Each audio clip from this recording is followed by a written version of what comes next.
Hello, I'm Martin Kronberg, and this is the IoT Developer Show Season 4. In this episode, we show you how to use the Intel NeuroCompute Stick 2 to build low-power embedded computer vision solutions. Raspberry Pi is one of the most common low-cost boards popular with developers. Did you know that you can combine it with the great AI compute performance of the Intel NCS2? Together, these two make an awesome prototyping combination, both being low cost, with low power consumption, and in a small footprint. First, download the OpenVINO toolkit for Raspbian OS from the Intel Open Source Technology Center. Make sure that you have 32-bit Raspbian 9 OS and CMake 3.7.2 or higher installed. The OpenVINO toolkit installation provides instructions to build and run an object detection sample and run inference of a face detection model using the OpenCV APIs.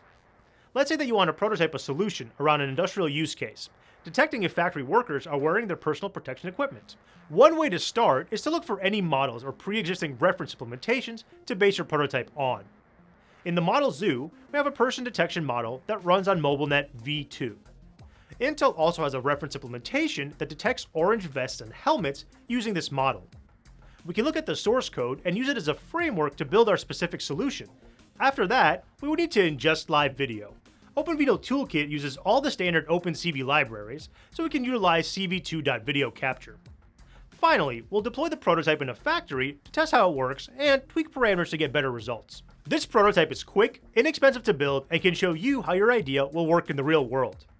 After you finish your prototype and want to bring it into production, you should consider using high-density deep learning product accelerator cards, or HDDLs.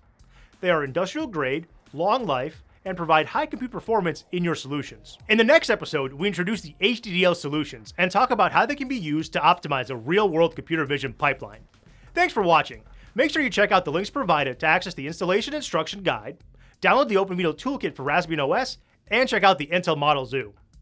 Hey everyone, thanks for watching this video. If you liked it and haven't seen any of our other videos, subscribe to the Intel Software YouTube channel. You can also connect with other developers and enthusiasts in the comments, and we'll see you all next time.